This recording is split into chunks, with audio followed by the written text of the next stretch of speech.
Oda's world is so unique. 2022년 6월 7일 넷플릭스에선 원피스 촬영 세트 탐방이라는 제목으로 영상을 올렸습니다.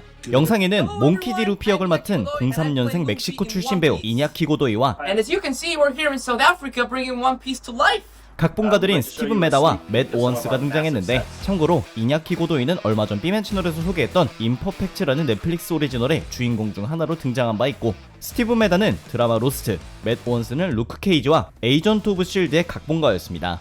이 영상에선 원작 만화 속 루피가 상대하는 이야기 초반부에 등장한 해적 알비다의 미스 러브더코, 상디의 은인 붉은발 제프의 해상 레스토랑 발라티에, 그리고 루피와 동료들이 탑승하는 고잉 메리호의 컨셉트 아트를 확인 가능한데, 이를 기반으로 실제 제작된 발라티에는 제작하는 데만 수개월이 소요되었고, 싱크로율이 높다기보단 드라마 버전으로 재탄생된 점, But Baratier is massive. It is iconic. It is surrounded by floating docks, along with a bar inside the fish mouth, which is going to be Zoro's favorite spot. 고잉 메리오도 싱크로율보단 드라마 버전의 개성을 살려서 제작되었습니다. A really special experience and a privilege, and we can't wait to share it with you. 그리고 이로부터 1년이 지난 현재 아직도 넷플릭스의 원피스는 소식이 들려오지 않고 있는데, 오늘은 작품의 부가 정보들을 총정리해보려고 합니다. 우선 총 8개의 에피소드로 넷플릭스에 공개될 원피스는 만화책으로 치면 1권부터 12권의 102화까지의 분량으로 해적왕이 처형되었던 로그타운까지의 이야기가 될 예정입니다. 즉, 밀짚 모자 해적단이 고작 루피, 조로, 나미, 우솝, 상디 5명밖에 없었을 때의 이야기로 위대한 항로에 들어가기 직전까지가 시즌 1인 것인데, 이스트 블루까지의 이야기라고는 하나 그 많은 분량을 8편 만에 끝낼 수 있을지 개인적으로 의구심이 들기는 했지만, 현재 캐스팅된 밀짚 모자 해적단이 상대하는 적들의 리스트를 보면 너무 존잘을 캐스팅해버린 광대버기, 싱크로율이 좋은 알비다, 어인의 모습이 기대되는 아론, 양면성이 기대되는 클레아들, 그리고 2023년 6월 현재 105권까지 나온 원피스에서도 한창 현역들로 활동 중인 메눈 미호크, 그리고 예나 지금이나 레전드인 빨강머리 해적단의 샹크스까지 캐스팅 리스트만 보면 거의 원작 초반부에 등장하는 적과 아군들은 다 등장한다고 해도 될 만큼 엄청난 양은 자랑합니다.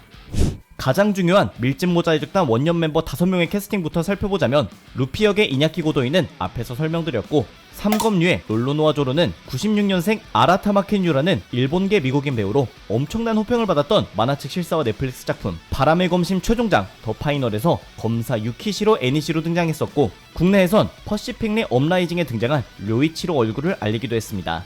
외모도 조로처럼 잘생겼고 과거 작품들에서 피지컬도 훌륭했기에 조로를 잘 소화할 것 같긴 한데, 제일 궁금한 것은 도대체 입에 검을 무는 연출은 어떻게 할지가 궁금한 대목입니다.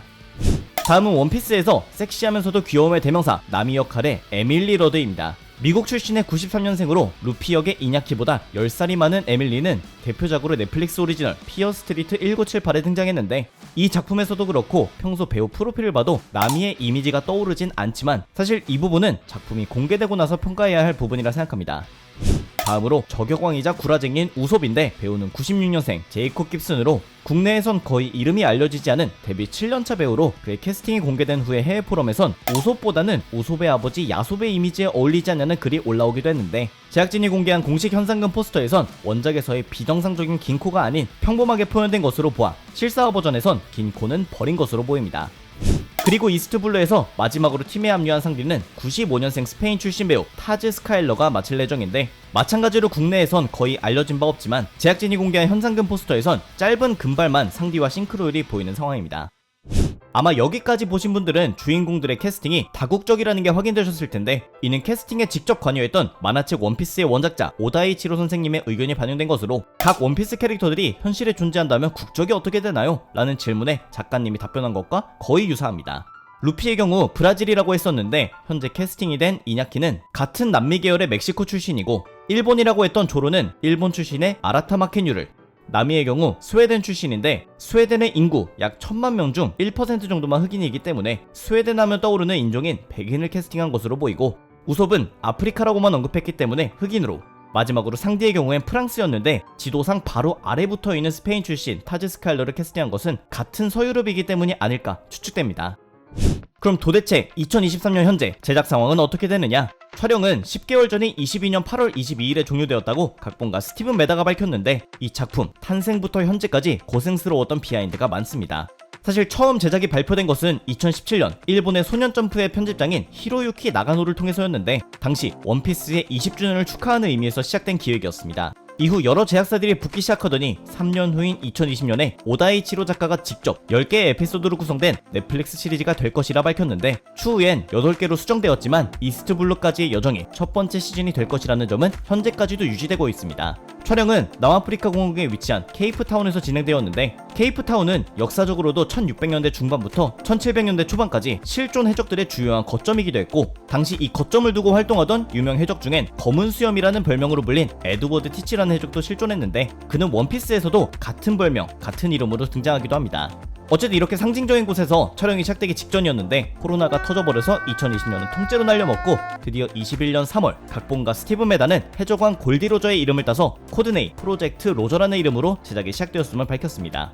다수의 넷플릭스 시리즈가 그랬듯 이번에도 여러 감독들이 연출을 맡게 됐는데 데어데블과 퍼니셔의 연출자로 이름을 알린 마크 잡스트 감독이 원피스의 1, 2화를, 나머지 6개는 닥터후 시리즈의 감독이었던 엠마 설리반과 나르코스의 감독이었던 조셉 쿠보탈 라다카가 나눠서 연출을 맡으며 2022년 1월에 시작된 촬영은 7개월 후인 22년 8월에 종료되었음이 발표됐습니다. 보통 공식 촬영이 종료되어도 다양한 이유로 재촬영이 추가되기도 하고 무엇보다 악마의 열매에서 비롯된 능력자들이 넘쳐나는 시리즈인 만큼 CG에 엄청난 공을 들이고 있다는 소문이 들리는데 넷플릭스 설국열차, 넷플릭스 카우보이 비밥의 제작사이자 원피스의 메인 제작사인 투마로우 스튜디오에선 본인들의 역대 최고 제작비를 갱신했다고 언급할 정도였습니다. 특히 등장 해적들의 배들은 대부분 실제 사이즈로 제작해 활용하는 만큼 CG는 능력자들 위주로만 활용하고 그 외엔 실제 세트를 사용해 규모 있는 실사화를 기대해봐도 될 것 같습니다.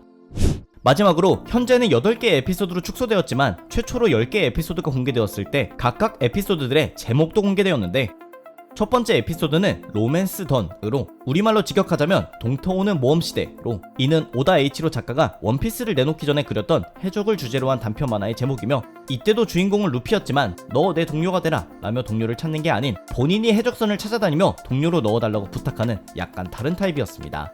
제목으로 미루어 보아 샹크스와 루피의 만남, 그리고 루피가 고무고무 열매를 먹으며 벌어지는 시작점, 그리고 나미와 조로와의 만남이 시작될 것으로 보이고 두 번째 에피소드는 나의 오랜 친구로 너무 존잘남으로 캐스팅해버린 버기가 해적왕 골디 로저의 배에 있었을 때 샹크스와 동료였고 그들이 옛 친구들이었다는 것을 루피에게 이야기하는 데에서 착안된 것으로 보이고 세 번째 에피소드는 8,000명의 부활을 거드린 남자로 제목부터 우솝 냄새가 나는데 여기서 카야와 우솝 해적단 어린이들의 등장 그리고 클레아들과의 싸움이 시작될 것으로 보입니다.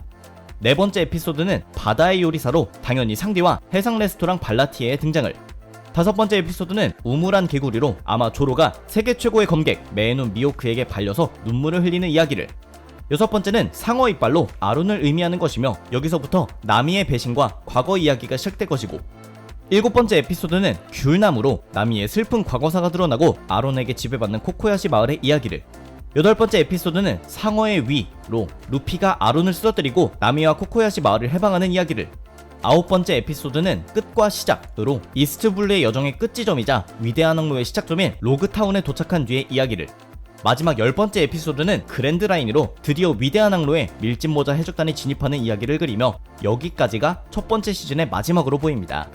아마 여러 개로 나눠져 있는 나미 에피소드와 로그타운에 도착하고 위대한 항로에 진입하는 마지막 두 개를 합쳐서 총 8개로 축소된 것으로 추측해 볼 수 있는데 개인적으로 이 에피소드 제목들과 줄거리를 고려했을 땐 거의 에피소드 1.5개마다 동료가 추가되는 수준으로 전개가 너무 빠른 게 아닌가 싶을 정도인데 실제 드라마에선 원작의 자질구레한 디테일들을 배제해서 잘 구성했으면 하는 기대를 걸어보고 싶습니다. 여기까지가 2023년 중 공개 예정인 넷플릭스 오리지널 원피스의 관련 정보들이었습니다. 최근 오다이치로 작가님이 눈 건강 때문에 약 한 달가량의 휴재를 공식화했는데 부디 건강 챙기시길 바라며 제발 원피스는 너의 소중한 동료다 라는 결말이 아니었으면 하는 바람입니다. 오늘의 영상은 여기까지였습니다. 재밌거나 정보가 도움이 되셨다면 추천과 댓글 그리고 구독도 부탁드립니다. 감사합니다. 지금까지 삐맨이었습니다.